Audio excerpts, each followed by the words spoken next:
मित्रों, क्या आपको पता है वह कौन से 4 लोग हैं जो प्रत्येक मनुष्य को धोखा अवश्य देते हैं?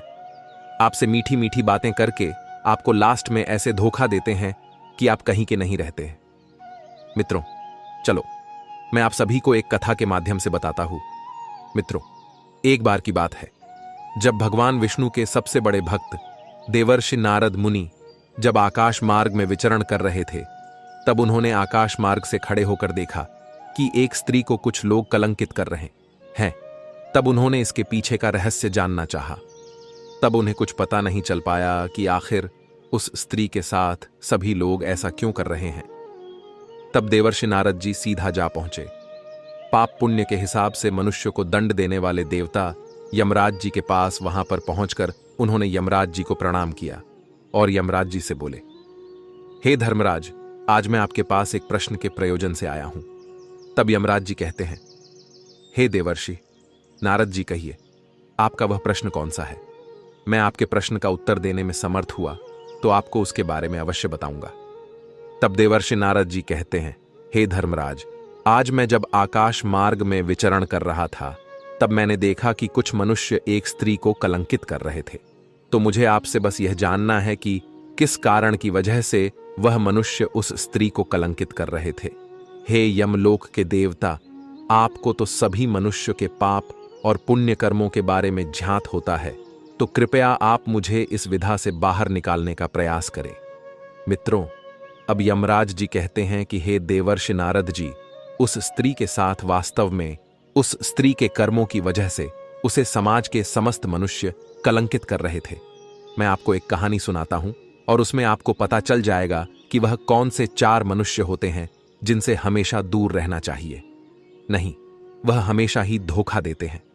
उसके बाद मैं आपको इस स्त्री के विषय में बताऊंगा। मित्रों, अब धर्मराज कहानी को सुनाना प्रारंभ कर देते हैं और कहते हैं कि हे देवर्षि नारद जी, आज से बहुत समय पहले की बात है।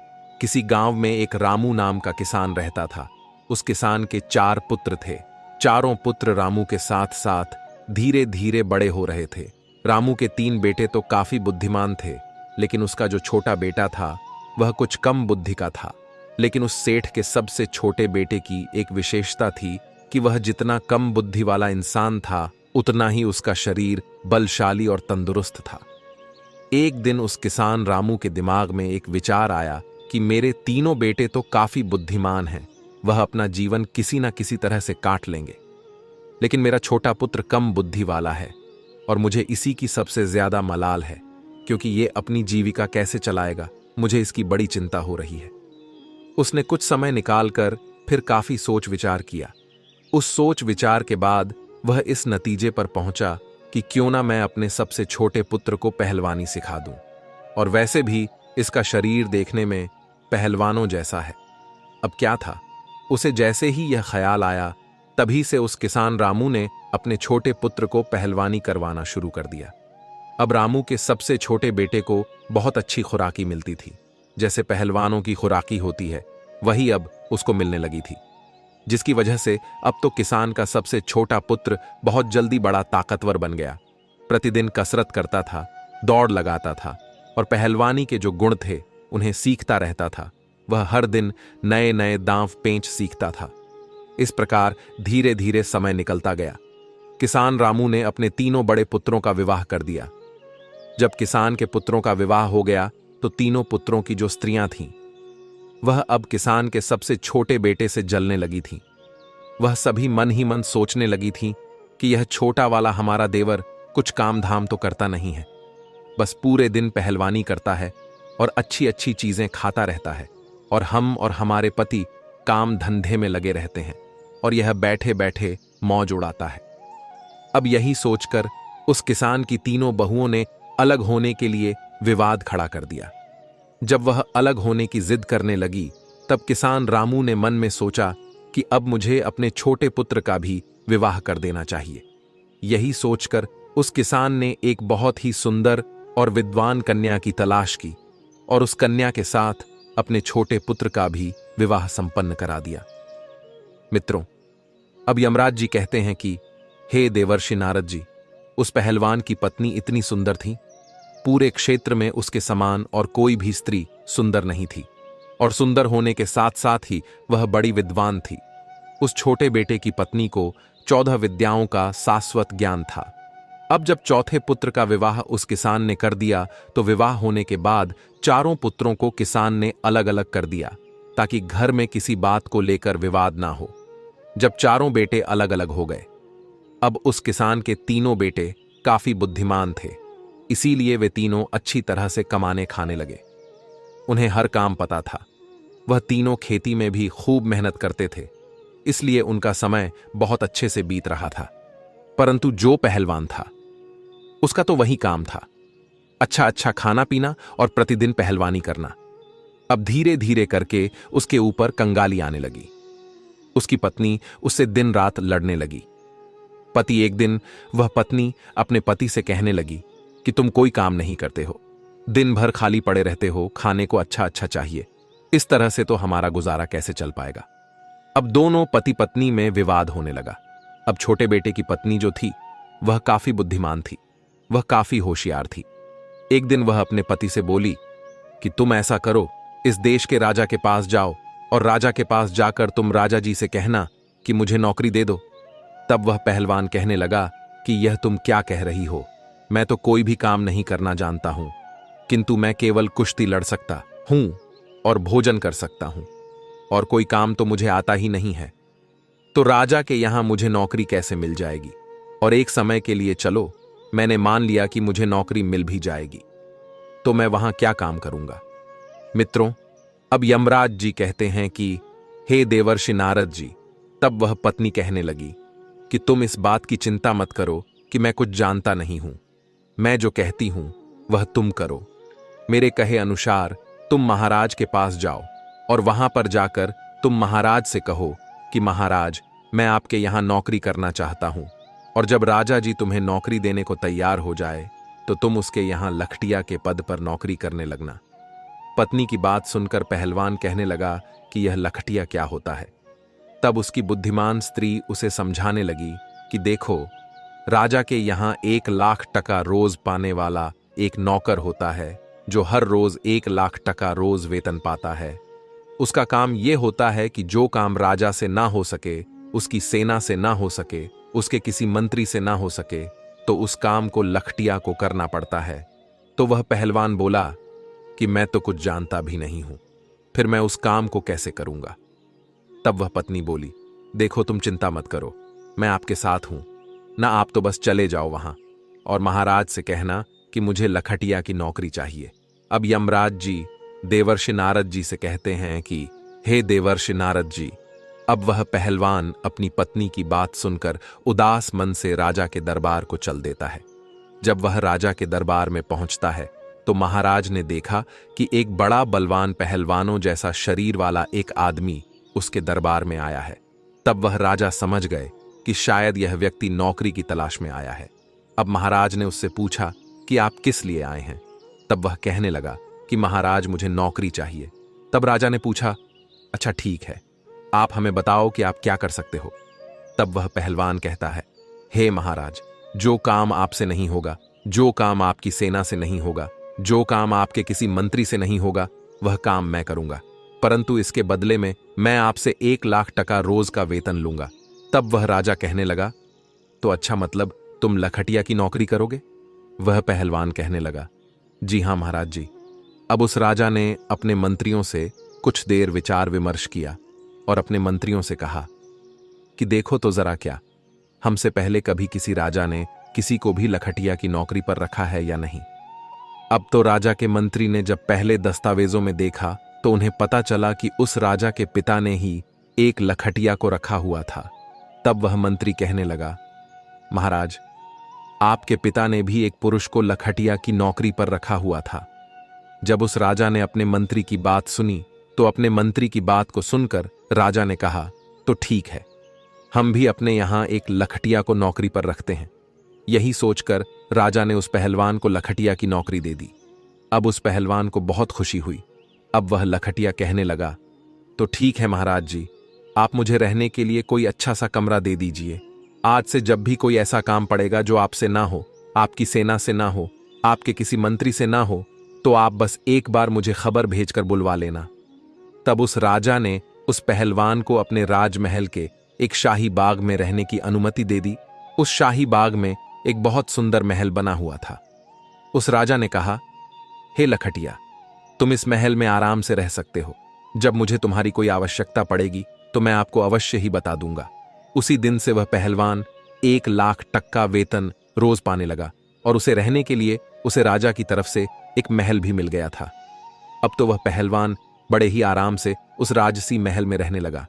प्रतिदिन वह पहलवानी करता था, बगीचे में घूमता था और आराम से सो जाता था। धीरे धीरे यूं ही कुछ वक्त बीत जाता है। एक दिन राजा और उसके मंत्री उस पहलवान को अपने पास बुलाते हैं और उस पहलवान से कहने लगते हैं कि आज तुम हमें अपने घर लेकर चलो। हम देखना चाहते हैं कि तुम्हारा घर कैसा है। अब तो वह पहलवान महाराज के आदेश को टाल न सका। वह पहलवान मंत्री और राजा को लेकर अपने गांव की ओर चल देता है। अब वह पहलवान राजा और मंत्री को अपने घर बुलाता है। अब उस पहलवान की पत्नी बड़ी सुंदर थी और बड़ा ही स्वादिष्ट भोजन बनाती थी। उसने देखा कि राजा और मंत्री हमारे घर आए हैं, तो उसने उस दिन भी बड़ा ही स्वादिष्ट भोजन बनाया और उस भोजन को अपने हाथों से सभी को परोसा। अब उस राजा की नजर उस पहलवान की पत्नी पर चली गई। वह पहलवान की पत्नी तो बहुत ही सुंदर थी। वह इतनी सुंदर थी कि राजा रानी भी उसके सामने कुछ नहीं थे। अब राजा यह देखकर आश्चर्य में पड़ गया और भोजन करने के बाद महाराज और मंत्री जी वापस अपने राजमहल को चले आए। अब वह राजा मंत्री से कहने लगा कि मंत्री जी, ये पहलवान की पत्नी कितनी सुंदर है, हमारी तो रानी भी इतनी सुंदर नहीं है। तब उस मंत्री ने कहा, हां महाराज, सुंदर तो है, परंतु क्या किया जा सकता है। ये तो अपना अपना नसीब है। किसी के नसीब में सोना है तो किसी के नसीब में मिट्टी भी नहीं है। अब वह राजा बोला, मंत्री जी, मुझे यह बताओ कि हम उस पहलवान की पत्नी को पाना चाहते हैं, तो हम किस तरह से इसकी पत्नी को अपनी पत्नी बना सकते हैं। इसके लिए हमें क्या करना होगा मित्रों। अब यमराज जी कहते हैं कि हे देवर्षि नारद जी। अब वह मंत्री राजा जी से बोला कि हे राजन, योगी, अग्नि, जल और स्त्री, इनकी उल्टी रीति है, इनसे हमेशा बचकर चलो। अब जब राजा ने जोर डाला तो वह मंत्री भी अपने राजा की बात मान गया। वह राजा और मंत्री आपस में सोचने लगे कि उस पहलवान की पत्नी को राजा के महलों में कैसे लाया जाए। अब तो वे उसी दिन से पहलवान की पत्नी को हड़पने का षड्यंत्र रचने लगे। धीरे धीरे कुछ समय और बीत जाता है। इधर महाराज की जो मां थी राजमाता, वह कारणवश बीमार पड़ जाती है। जब राजमाता बीमार पड़ गई तो महाराज ने बड़े बड़े वैद्य को उन्हें दिखाया, परंतु किसी भी वैद्य का उपचार उन्हें ठीक नहीं कर पाया। राजमाता के पेट में दर्द होता था और धीरे धीरे उनके दर्द की बीमारी बढ़ती चली गई। कोई भी वैद्य हकीम उनका इलाज नहीं कर पा रहा था। एक दिन जब मंत्री जंगल में घूम रहे थे तो उनके पास एक वैद्य जी आए। तब उस मंत्री के मन में विचार किया कि मुझे कुछ षड्यंत्र रचना चाहिए। वैद्य को देखकर मंत्री जी कहने लगा, वैद्य जी, हमारे महाराज की मां राजमाता बीमार है, क्या आप उनका इलाज कर सकते हैं। तब उस वैद्य ने कहा, हां, हम अवश्य उनका इलाज कर देंगे। मंत्री ने कहा, देखो जी, आपको इलाज मेरे अनुसार करना होगा और जब आप मेरे अनुसार इलाज करोगे तो मैं आपको 50 स्वर्ण की मुद्राएं दूंगा। आप जब उनका इलाज करो तो इलाज के लिए तुम उनसे ऐसी वस्तु मंगवाना जो कहीं भी उपलब्ध ना हो। अब उस मंत्री ने उस वैद्य को पहले ही 50 स्वर्ण की मुद्राएं पकड़ा दी। तब वैद्य के मन में भी लालच में आ गया। अब वह वैद्य कहने लगा, ठीक है मंत्री जी, आप जैसा कहोगे मैं ऐसा ही करूंगा। अब तो मंत्री वैद्य को लेकर जब वह राजदरबार में पहुंचता है और वह मंत्री उस राजा से कहता है, महाराज, यह वैद्य जी बड़े ही जाने माने हुए हैं, इन्हें मैं काशीपुरी से यहां बुलाकर लाया हूं। यह वैद्य जी राजमाता का इलाज करना चाहते हैं। तब महाराज जी बोले, तब तो यह बड़ी ही प्रसन्नता की बात है। राजा तुरंत ही उस वैद्य को साथ में लेकर राज्य पुरोहित, सेनापति और मंत्री को साथ लेकर अपनी राजमाता के पास जाता है। राजमाता का इलाज करने में वहां पहले से कई वैद्य लगे हुए थे। जब इस वैद्य जी ने राजमाता की नब्ज देखी, तब नब्ज देखने के बाद राजा से कहने लगा कि हे महाराज, इनका इलाज होना अब संभव नहीं है। वह राजा एकदम से घबरा गया और वैद्य से कहने लगा, क्यों वैद्य जी, क्या बात है। तब वैद्य जी ने कहा, हे राजन, आपकी माता को सिर्फ एक ही वस्तु ठीक कर सकती है। तब राजा कहने लगा, बताओ वह क्या है। तब वह वैद्य बोला कि हे राजन, वह वस्तु बड़ी ही दुर्लभ है, वह वस्तु इतनी आसानी से नहीं मिल सकती है। तब वह राजा बोला कि आप बताओ तो सही, मैं उस औषधि को कुछ भी करके ढूंढ कर लाऊंगा। तब वैद्य जी ने बताया कि महाराज, यदि आप 4 हूर बीला मंगवा दो तभी आपकी मां ठीक हो सकती है। 4 हूर बीला को मंगाकर आप उनका तेल निकलवाएं और उस तेल की मालिश राजमाता के शरीर पर करवाएं, तब राजमाता बहुत जल्दी स्वस्थ हो जाएंगी। वैद्य की बात सुनकर वह राजा मन में विचार करने लगा कि मैं अवश्य हम उस हूर बीला को मंगवा लूं, परंतु वह कहां मिलता है। तभी वह वैद्य बोल पड़ता है कि वह हूर बीला हिमालय के जंगलों में मिलती है। वहीं अब वह वैद्य राजमाता का इलाज करने में लग जाता है और महाराज दरबार में आते हैं। दरबार में आकर महाराज ने अपने समस्त सभासदों को बुलाया और मंत्रियों को बुलाया, सेनापतियों को बुलाया और उनसे कहा कि क्या हमारी प्रजा में कोई भी ऐसा योद्धा है जो हूर बीला को ला सके। ये बात सुनकर के कुछ समझदार व्यक्ति कहने लगे, महाराज, यह हूर बीला क्या होता है, हमने आज तक तो यह नाम नहीं सुना है। तब राजा कहने लगे, यह कोई एक प्रजाति का जानवर है जो हिमालय के जंगलों में रहता है। उस राजा की बात सुनकर के संपूर्ण दरबारी चुप हो गए, क्योंकि जिस हूर बीला की बात राजा कर रहे थे, उस हूर बीला नाम के उस जानवर को आज तक किसी ने भी नहीं देखा था। अब तो राजा उन्हें चुपचाप देखकर मंत्री से कहने लगे कि मंत्री, ऐसे तो काम नहीं चलेगा। राजमाता को बचाने के लिए हमें हूर बीला नाम के उस जानवर को लाना ही होगा। तब वह मंत्री कहने लगा, महाराज, यह तो बड़ा ही अच्छा मौका है। जो पहलवान हमारे यहां पिछले 6 महीने से केवल बैठे बैठे तनख्वाह ले रहा है, वो किस दिन काम आएगा। क्यों ना यह हूर बीला उसी से मंगाया जाए। आप उसे बुलाकर उससे कहिए कि वह 2 महीने के अंदर हूर बीला को लाकर दे, नहीं तो उसे फांसी पर चढ़ा दिया जाएगा। और महाराज, इस तरीके से वह हूर बीला को लेने जाएगा। अगर वह ले आता है तब तो ठीक है, राजमाता बच जाएगी। अगर वह मर जाता है तो और भी अच्छी बात है, उसकी पत्नी फिर आपके लिए रह जाएगी और आप उसे राजमहल में ले आना। मित्रों, अब यमराज जी कहते हैं कि हे देवर्षि नारद जी, राजा की नीयत तो पहले से ही पहलवान की पत्नी पर थी। तब राजा कहने लगा, वाह मंत्री, वह आपने क्या अच्छा सुझाव दिया है। वह पहलवान हूर बीला ला सका तो ठीक, और नहीं ला सका तो हम उसको फांसी पर चढ़ा देंगे, क्योंकि वो 6 महीने से लाख टका रोज ले रहा है। अब तो राजा ने बिना देर किए 4 सिपाही भेजे और पहलवान को अपने दरबार में बुला लिया। अब वह पहलवान महाराज के दरबार में आ जाता है। महाराज ने कहा कि हे पहलवान, तुम काफी समय से बैठे बैठे वेतन ले रहे हो, अभी तक तुमने हमारा कोई काम नहीं किया है। अब हमें एक आवश्यक काम आ गया है। तब वह पहलवान बोला, महाराज, आप आज्ञा दीजिए, मैं अवश्य इस काम को करूंगा। तब वह राजा कहता है कि मुझे 4 हूर बीला की जरूरत है। मुझे उसका तेल निकलवाना है और तेल निकलवाकर राजमाता के शरीर पर मालिश करनी है, जिससे उनकी बीमारी दूर हो सके। तब राजा की बात सुनकर पहलवान सोच में पड़ गया। वह राजा जी से कहने लगा, महाराज, मुझे कुछ समझ में नहीं आया, यह हूर बीला क्या होता है। तब राजा ने कहा, हम भी नहीं जानते, लेकिन तुम्हें इसे लाना है। काफी देर सोच विचार करने के बाद पहलवान कहने लगा, महाराज, आप मुझे कुछ समय दीजिए। तब वह राजा बोला कि इसके लिए मैं आपको 2 महीने का समय देता हूं।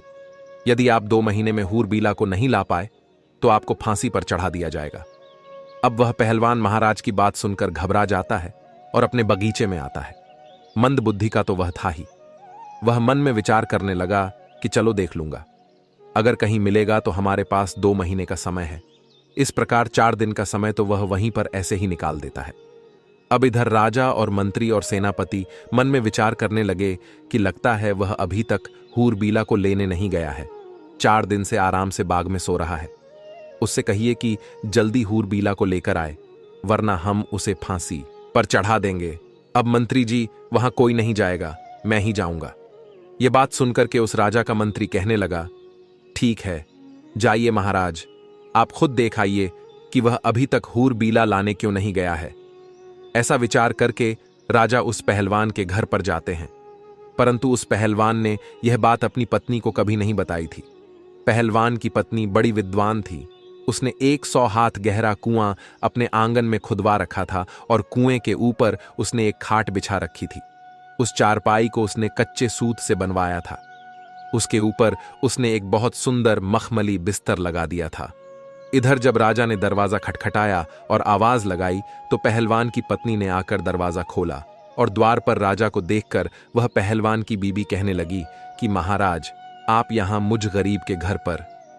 फिर उस पहलवान की पत्नी ने राजा का स्वागत किया और वह उस राजा से कहने लगी कि महाराज, आप यहीं बाहर बिराजिए, मैं आपके लिए भोजन लेकर के आती हूं। मेरे पति इस समय घर पर नहीं है। तब वह राजा कहने लगा कि अरे नहीं नहीं, मैं बाहर क्या करूंगा, मैं तो आपके साथ अंदर चलता हूं मित्रों।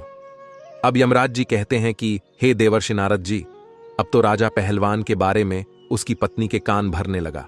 वह राजा उस पहलवान की पत्नी से कहने लगा, हे सुंदरी, लगता है पहलवान आपको अच्छे से नहीं रखता है। अरे वह आपको क्या अच्छे से रखेगा, वह तो खुद दूसरों के यहां पर नौकरी करता है। अगर तुम हमारे महलों की रानी होती तो तुम्हारी जिंदगी कितनी खूबसूरत होती। राजा के मुख से जब इस तरह की मीठी मीठी बातें उस पहलवान की पत्नी ने सुनी तो वह समझ गई कि लगता है राजा की नीयत खराब है। इसलिए अब वह पहलवान की पत्नी उस राजा समेत मंत्रियों को सबक सिखाना चाहती थी। पहलवान की पत्नी ने राजा से कहा कि आइए महाराज, अंदर आइए, आप ठीक कह रहे हैं, पहलवान किसी भी तरह से मेरे योग्य नहीं है। अब मैं ही उसको छोड़ दूंगी और आज से मैं तुम्हारे साथ रहूंगी। अब उसने और भी दिमाग से काम लिया। जब राजा ने उसकी बातें सुनी तो वह राजा उसकी बातों में आ गया और उसके साथ अंदर चला गया।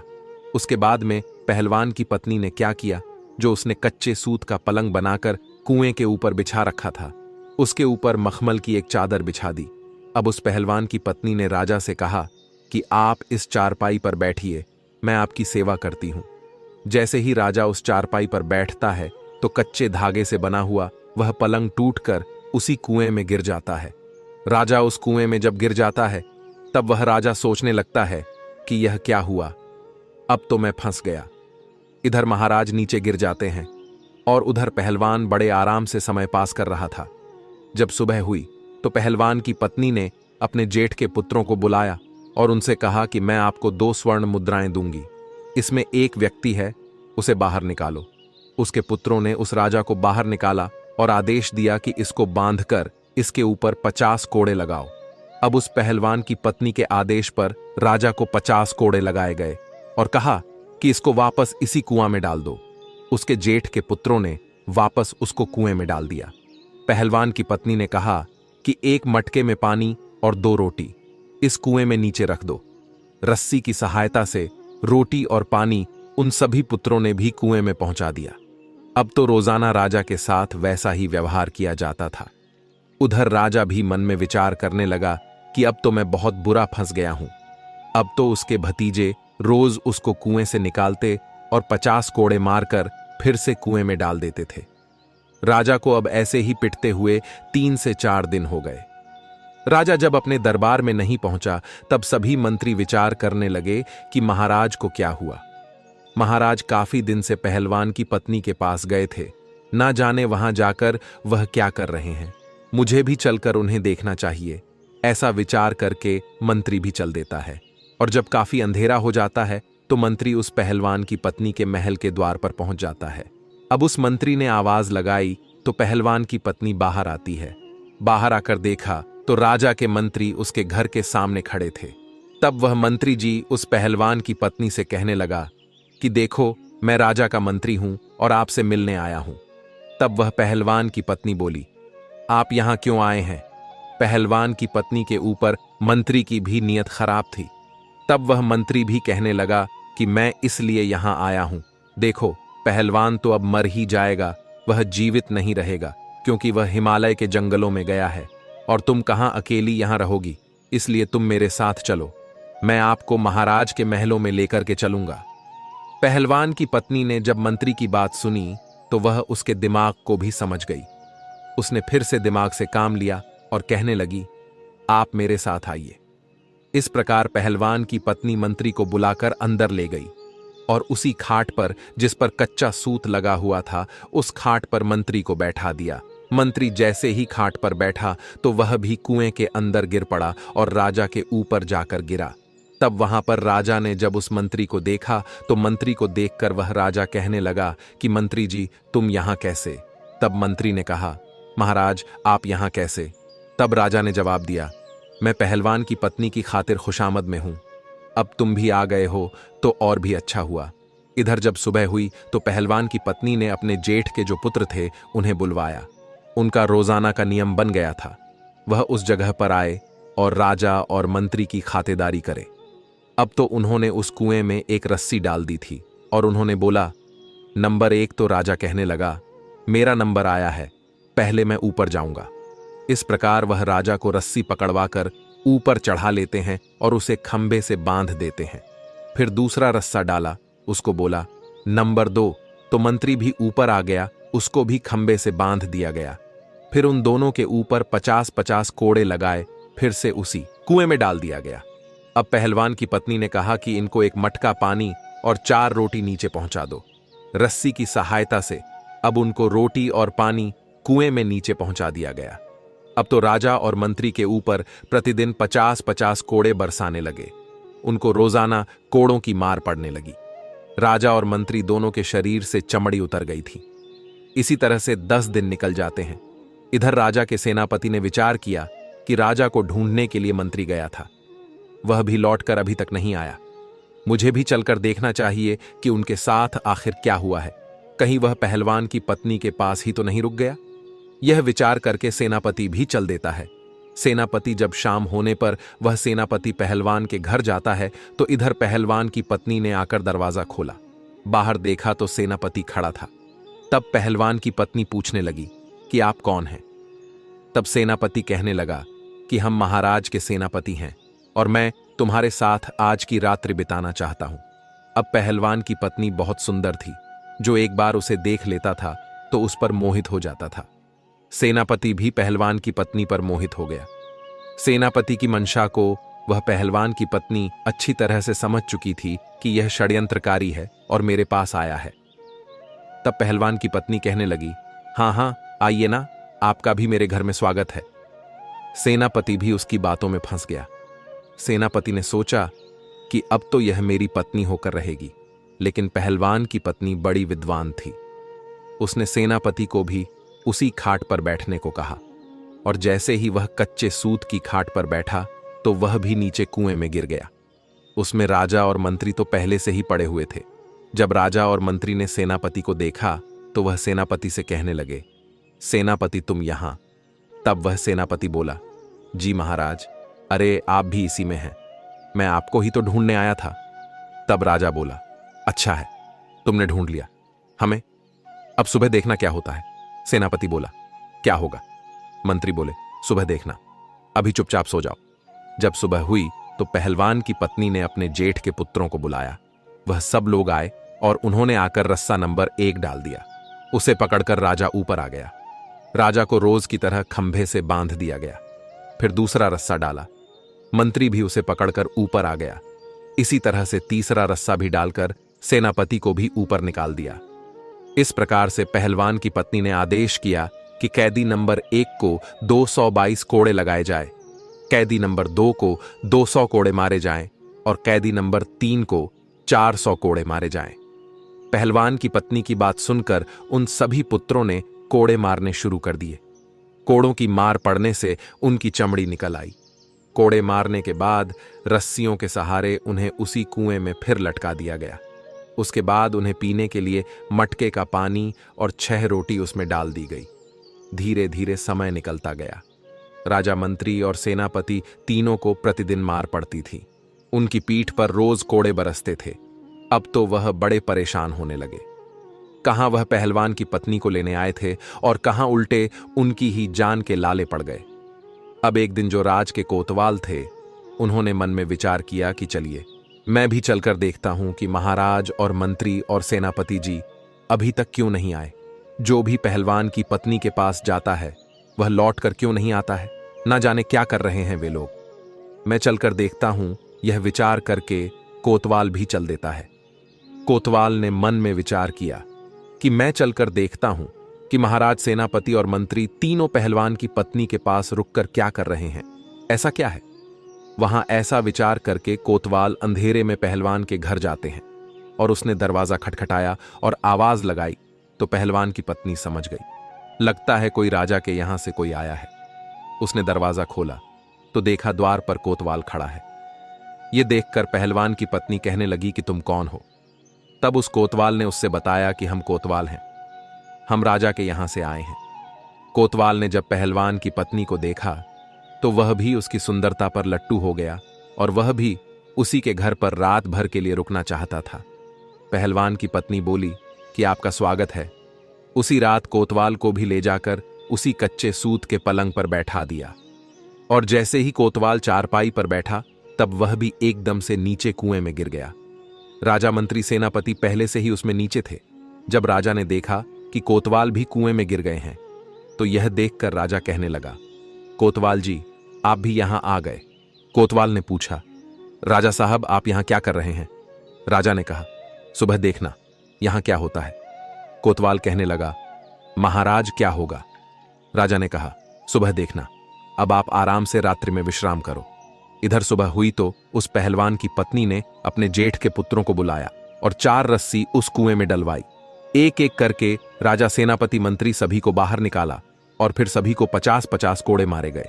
इसके बाद चारों को फिर नीचे उतार दिया और उनको 1 मटका पानी और 8 रोटियां खाने को डाल दी। अब तो पहलवान की पत्नी का नियम बन गया था, अपने जेठ के पुत्रों को बुलाती, उन्हें बाहर निकलवा और उनको 50-50 कोड़े उन पर लगवाती थी। उसी कुएं में फिर से उन्हें नीचे डाल देती थी। अब तो वे चारों उस कुएं में पड़े पड़े बीमार पड़ने लगे।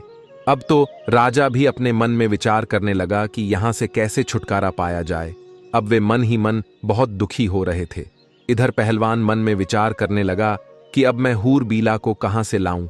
अगर नहीं ले गया तो राजा निश्चित ही मुझे फांसी पर चढ़ा देगा। वह सोचने लगा, चलो मैं अपनी पत्नी के पास चलता हूं, यदि वह कोई उपाय बता दे तो शायद मैं इस मुसीबत से निकल सकता हूं। निराश हृदय से पहलवान अपनी पत्नी के पास जाता है। जब पहलवान अपनी पत्नी के पास पहुंचता है और उसकी पत्नी अपने पति का उदास चेहरा देखती है तो वह पूछने लगती, ऐसा क्या कारण है जो आपका चेहरा उदास है? तब वह पहलवान कहने लगा, अब मुझे राजा फांसी की सजा देने वाला है। उसकी पत्नी ने पूछा, क्यों जी राजा, आपको फांसी पर क्यों चढ़ाएंगे? पहलवान ने कहा कि उसने मुझे ऐसा काम बताया है जो मुझसे होगा ही नहीं। पहलवान की पत्नी बोली कि बताओ तो सही, राजा ने तुम्हें क्या काम बताया है जिसको लेकर आप इतने चिंतित हैं? पहलवान ने सारी बात अपनी पत्नी को बताई और कहा कि महाराज ने मुझसे हूर बीला मंगाया है और वह हूर बीला हिमालय के जंगलों में मिलता है। राजा उनका तेल निकलवाएंगे क्योंकि राजमाता बहुत बीमार है। उस तेल से राजमाता की मालिश की जाएगी। तब उस पहलवान की पत्नी कहने लगी, बस ये छोटी सी बात है, मैं तो घबरा गई थी, पता नहीं कौन सी बात होगी। अरे ऐसे हूर बीला तो हमारे जंगलों में काफी है, मैं अपने बालकों से कहकर पकड़वा कर आपको दे दूंगी। आप तब तक 4-5 दिन के लिए अपने ससुराल चले जाओ, उन्होंने आपको बुलाया है। पहलवान की अपनी पत्नी के कहने पर वह पहलवान अपने ससुराल चला जाता है। मंद बुद्धि का तो वह था ही। वह मन में विचार करने लगा, इसका मतलब मेरी मुसीबत मेरी पत्नी दूर कर देगी। अच्छा हुआ नहीं तो राजा मुझे फांसी पर चढ़ा देता। मेरी पत्नी समझदार है, इसलिए अब मैं राजा के हाथों से बच जाऊंगा। अब इधर पहलवान की पत्नी ने अपने जेठ के बच्चों को बुलाया और उन्हें आदेश दिया। उनसे कहा कि तुम एक काम करो, तुम सभी कुछ पंखों की व्यवस्था करो। चिड़िया के, कबूतर के, मोर के, समस्त पक्षियों के पंख ज्यादा से ज्यादा लेकर के आओ और एक कमरे में उन पंखों को भर दो। उसके उन जेठ के पुत्र वह छोटे छोटे बालक ही थे। उन्होंने 2 दिन में ही एक कमरा पूरा पंखों से भर दिया। जब तीसरा दिन हुआ तो पहलवान की पत्नी ने अपने जेठ के पुत्रों को अपने पास बुलाया और उनसे कहा कि आप 2 क्विंटल तारकोल की व्यवस्था करो। इस प्रकार से तारकोल की व्यवस्था की गई। फिर उसके बाद उसे गर्म किया गया और गर्म करके जब वह पतला हो गया तो उसे ठंडा करने के लिए रख दिया गया। जब तारकोल ठंडा हो जाता है तब उसे एक बड़ी सी कड़ाही में भरकर रख दिया गया और फिर उसके बाद उस कुएं में एक नंबर रस्सा डाला गया। तो राजा सोचने लगा, अरे आज तो मुझे दोपहर से ही बुलाया जा रहा है, रोजाना तो सुबह पिटाई होती थी, अभी तो दोपहर का समय है क्या, आज फिर मार पड़ने वाली है। वह राजा इतना सोचकर चुपचाप से ऊपर चढ़ जाता है। पहलवान की पत्नी वहां डंडा लेकर के बैठी थी। उसने राजा से कहा, देखो ये कढ़ाई रखी है, इसमें स्नान करो, यदि ज्यादा आनाकानी की तो इस डंडे से मार पड़ेगी। तब वह राजा चुपचाप डर के मारे उस तारकोल से भरी कढ़ाई में घुस जाता है, और जब वह बाहर निकला तो संपूर्ण शरीर पर तारकोल लिपट जाता है। अब वह पहलवान की पत्नी बोली, अब जाइए और कमरे में जाकर आराम से लेट जाइए। पहलवान की पत्नी ने राजा को उस कमरे में भेज दिया जिसमें हजारों पक्षियों के पंख पड़े हुए थे। राजा जैसे ही उस कमरे में लेटा तो पक्षियों के सारे पंख उनके शरीर से चिपक गए। अब इसके बाद उस राजा को एक लोहे के खूंटे से बांध दिया गया। इस तरह से नंबर 2 रस्सा डाला गया। मंत्री को बुलाया गया। मंत्री सोचने लगा, अब मुझे बुलाया जा रहा है। राजा साहब अभी तक नीचे नहीं आए हैं। हो सकता है उन्हें छोड़ दिया गया हो। लगता है आज हम सबको रिहाई मिल जाएगी। अब वह मंत्री बड़ी जल्दी जल्दी ऊपर चढ़कर आ जाता है। ऊपर चढ़कर जब वह आया तो उसने देखा कि पहलवान की पत्नी एक मोटा सा डंडा लेकर बैठी हुई है। अब उसने मंत्री से कहा कि चलो इस कढ़ाई में स्नान करो। मंत्री गिड़गिड़ाने लगा, परंतु पहलवान की पत्नी ने उसे बलपूर्वक उस कढ़ाई में गिरा दिया। जैसे ही कढ़ाई में मंत्री जी गिरे तो वह भी तारकोल में पूरे नहा लिए। अब उनका संपूर्ण शरीर काला हो गया था। उनके पूरे शरीर पर तारकोल चिपक गया। फिर इसके बाद मंत्री को भी उसी कमरे में भेजा गया जिसमें पंख पड़े हुए थे, और उनसे लेटने को कहा गया कि जाकर उस कमरे में सो जाओ।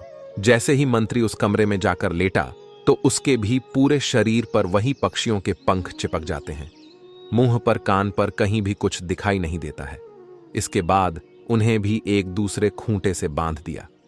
इसी तरह से चारों को निकाल दिया जाता है और तारकोल में स्नान कराया जाता है। उसके बाद कमरे में भेजकर लिटाया जाता है। फिर चारों के शरीर पर पक्षियों के पंख चिपक जाते हैं। फिर चारों को अलग अलग लोहे के खूंटे से बांध दिया जाता है। इस घटना को जब 4 दिन बीत जाते हैं तब उधर वह पहलवान अपने ससुराल से लौटकर आता है और आकर अपनी पत्नी से कहता है कि अब बताओ कि वह हूर बीला कहाँ है। मुझे महाराज से डर लग रहा है। 2 महीने का समय पूरा होने वाला है, नहीं तो राजा मुझे पूरे परिवार सहित फांसी दे देगा। तब उसकी पत्नी बोली कि आप इतना क्यों घबरा रहे हो? देखो, मैंने पहले ही आपकी व्यवस्था कर दी है। चारों हूर बीला अंदर बंधे हुए हैं। अब पहलवान ने देखा कि बड़े ही विचित्र 4 जानवर उसके घर के अंदर बंधे हुए हैं। वह देखने में इंसान जैसे लग रहे थे। शरीर काला था। जगह जगह पर पूरे शरीर में रंग बिरंगे भांति भांति के पंख लगे हुए थे। यह देखकर वह पहलवान अब तो बड़ा प्रसन्न हो जाता है। पहलवान की पत्नी बोली कि आप इन्हें ले जाइए और एक डंडा लेकर जाना। यदि इनमें से कोई भी रास्ते में उत्पाद करता है तो उसकी पिटाई आप उसी डंडे से कर देना। ये बड़े सीधे हैं, चुपचाप चले जाएंगे। पहलवान प्रसन्न मुद्रा में चारों को पकड़कर उन्हें लेकर चल देता है और अपने हाथ में एक बड़ा सा डंडा लेकर उनके पीछे पीछे चलता है। इधर मंत्री और राजा विचार करने लगे कि यदि हम कहीं और भागने की कोशिश करेंगे तो यह तो बड़ा ही पहलवान है। यह तो हमें उठा उठाकर पटक देगा। यही नहीं, यह तो हमें मार भी सकता है। इसीलिए चुपचाप इसके साथ चलने में ही भलाई है। जब वह पैदल उन्हें लेकर जा रहा था तो अपने बगीचे से जब वह गुजरा तो शाम हो चुकी थी। एक तो शाम का वक्त था। अब वह पहलवान मन में विचार करने लगा कि इन्हें सुबह महाराज के दरबार में पेश करूंगा। अब मैं आराम से सो जाता हूं। अब वह पहलवान उन चारों को एक कोठरी में बंद कर देता है। अब राजा, मंत्री, कोतवाल और सेनापति विचार करने लगे, यदि सुबह पहलवान ने हमें दरबार में पेश किया तो फिर रानी हमारा तेल निकलवा लेगी, क्योंकि उन्हें भी शीघ्रता है। राजमाता को ठीक कराने की राजपुरोहित कल ही हमारा तेल निकलवा देंगे, अर्थात अब हमारी मृत्यु निश्चित है। इसलिए कोई उपाय कीजिए। यदि तेल भी नहीं निकलवाया तो संपूर्ण शहर में हमारी हंसी हो जाएगी। तो राजा कहने लगे कि इस कमरे से गुप्त सुरंग हमारी रानी के महल तक जाती है। आप ऐसा कीजिए, इस पत्थर को उठाइए और मुझे उस सुरंग में उतार दीजिए। उन चारों ने जोर लगाकर पत्थर को उठाया और राजा को सुरंग से नीचे उतार दिया। राजा सुरंग के माध्यम से अपने महल के अंदर पहुंच जाते हैं। राजा ने महल में जाकर के आवाज लगाई और महल में से जब रानी ने निकल कर आई तब उन्होंने देखा, तब वह राजा को देखकर एकदम से घबरा गई। मित्रों, अब यमराज जी कहते हैं कि हे देवर्षि नारद जी, क्योंकि राजा का तो विचित्र रूप था, उनके शरीर पर पंख ही पंख लगे हुए थे। वह तो एक जानवर के समान जान पड़ रहे थे। ऐसा जानवर या आदमी उन्होंने आज तक नहीं देखा था। तभी रानी चीख पड़ी। रानी की आवाज सुनकर नौकर चाकर, दास दासियां और कुछ सैनिक वहां इकट्ठे हो जाते हैं। सबने मिलकर उस राजा की बहुत पिटाई की। वह सभी कहने लगे, मारो, ना जाने यह कौन सा जानवर आ गया है।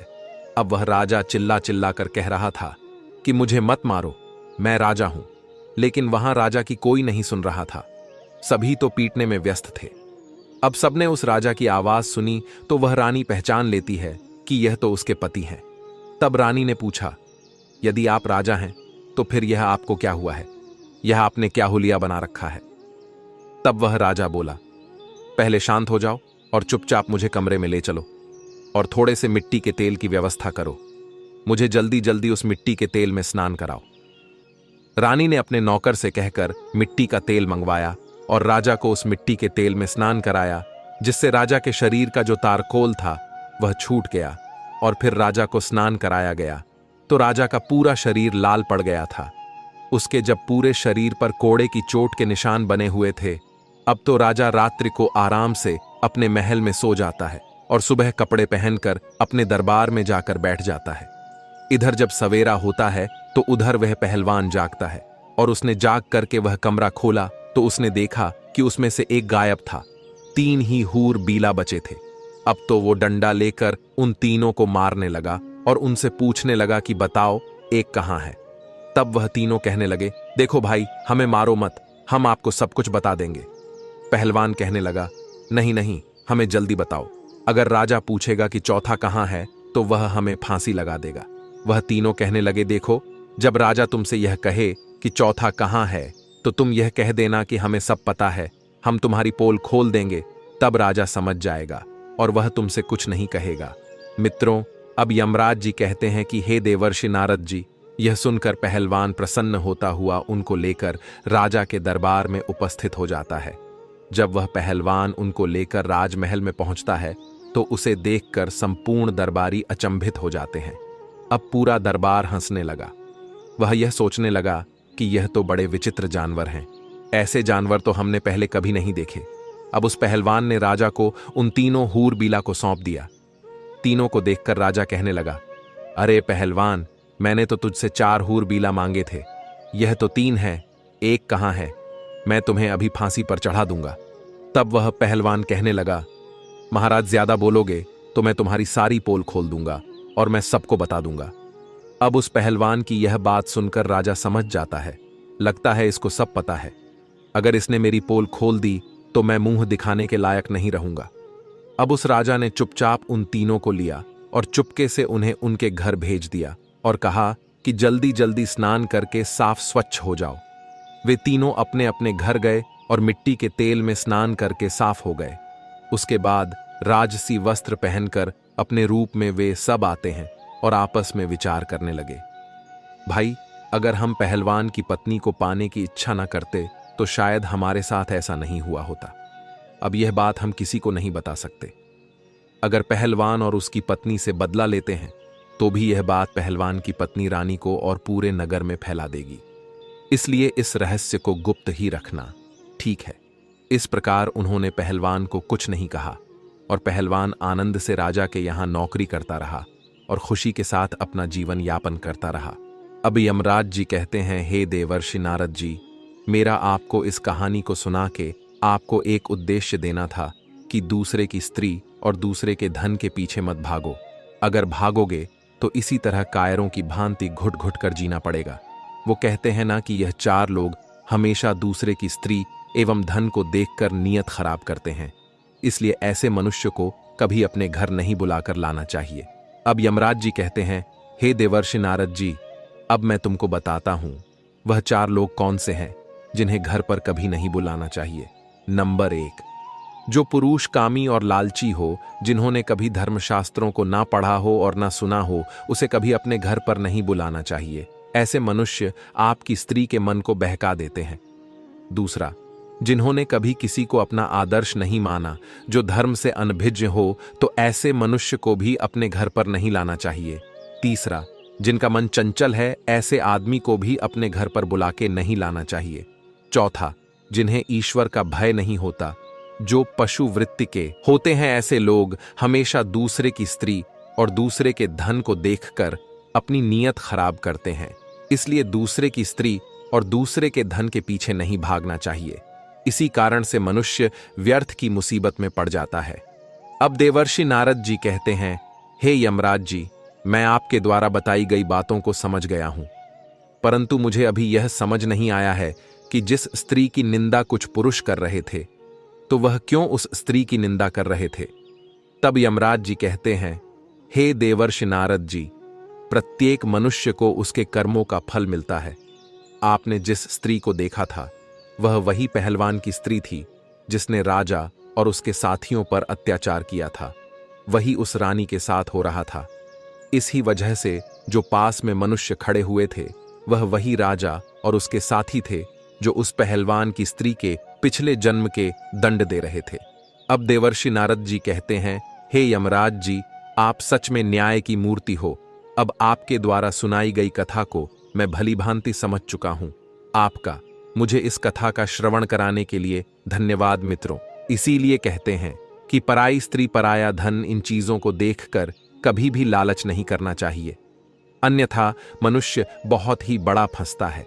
अधिक मनुष्य की यही कामना होती है।